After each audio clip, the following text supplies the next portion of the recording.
রাধে রাধে। দেখতে দেখতে জ্যৈষ্ঠ মাসের কৃষ্ণপক্ষের একাদশী অপরা একাদশী চলে এলো। তো এর শর্ট ভিডিও আমি আপনাদের দিয়ে রেখেছিলাম। 23শে মে শুক্রবার এই অপরা একাদশী ব্রত আমাদের পালন করতে হবে। তো আমার যে সকল সাধুগুরু বৈষ্ণব দর্শক বন্ধুরা এই ভিডিওটি দেখছেন ও শুনছেন, তো তাদের চরণে কোটি কোটি দণ্ডবত প্রণাম জানিয়ে আজকের এই অপরা একাদশী ব্রত মাহাত্ম্য আমি পাঠ করতে চলেছি। আপনারা আমায় আশীর্বাদ করবেন যে এই একাদশী ব্রত কথা শ্রবণ করিয়ে যেন আপনাদের সকলকে ধন্য করতে পারি এবং নিজেও যেন ধন্য হতে পারি। তো যে সকল সাধুগুরু বৈষ্ণব দর্শক বন্ধুরা ও শ্রোতা বন্ধুরা এই ভিডিওটি দেখছেন বা শুনছেন, তারা যদি একাদশী ব্রত পালন যদি তার মধ্যে কেউ নাও করে থাকেন, তো অবশ্যই ব্রত মাহাত্ম্য শ্রবণ করুন। শ্রবণে মোক্ষ লাভ হয়, তাই একাদশী ব্রত মাহাত্ম্য কথা অবশ্যই শ্রবণ করবেন। অপরা একাদশী। মহারাজ যুধিষ্ঠির শ্রীকৃষ্ণকে বললেন, হে কৃষ্ণ, জ্যৈষ্ঠ মাসে কৃষ্ণপক্ষিয়া একাদশীর নাম কি এবং তার মাহাত্ম্যই বা কি?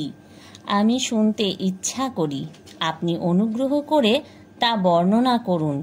শ্রীকৃষ্ণ বললেন, হে মহারাজ, মানুষের মঙ্গলের জন্য আপনি খুব ভালো প্রশ্ন করেছেন। বহু পুণ্য প্রদানকারী, মহাপাপ বিনাশকারী ও পুত্র দানকারী এই একাদশী অপরা নামে খ্যাত। এই ব্রত পালনকারী ব্যক্তি জগতে প্রসিদ্ধি লাভ করে।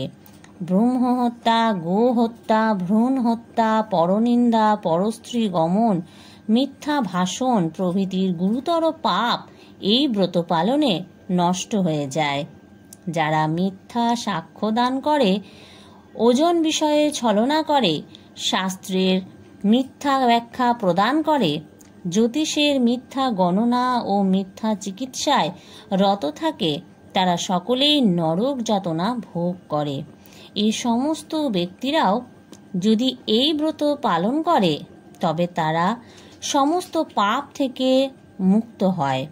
ক্ষত্রিয় যদি স্বধর্ম ত্যাগ করে যুদ্ধক্ষেত্র থেকে পালিয়ে যায়, তবে সে ঘোরতর নরকগামী হয়, কিন্তু সেও এই ব্রত পালনে মুক্ত হয়ে স্বর্গগতি লাভ করে।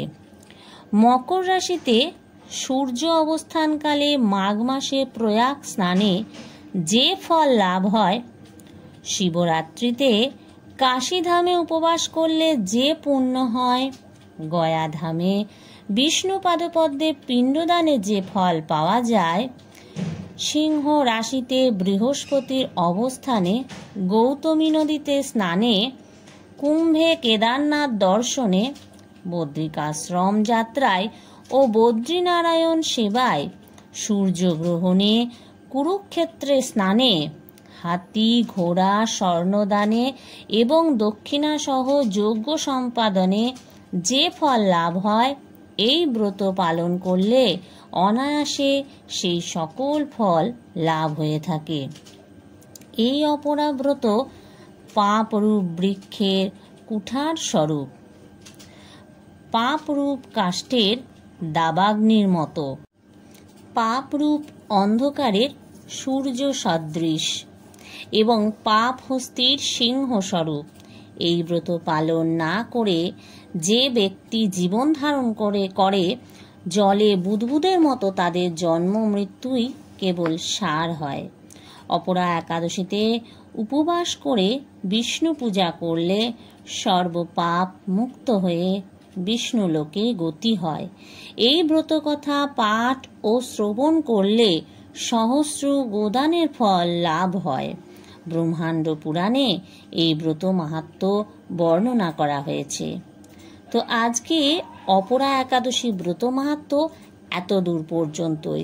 তো নিশ্চয়ই এই ব্রত কথার মধ্যে দিয়ে আপনারা জানতে পারলেন যে কত কত পুণ্য ফল লাভ হয়ে থাকে শুধুমাত্র এই একটি একাদশী ব্রত পালনের মধ্যে দিয়ে। কত কত পাপ রাশি থেকে আমরা মুক্তি লাভ করে থাকি এই অপরা একাদশী ব্রতের মধ্যে দিয়ে।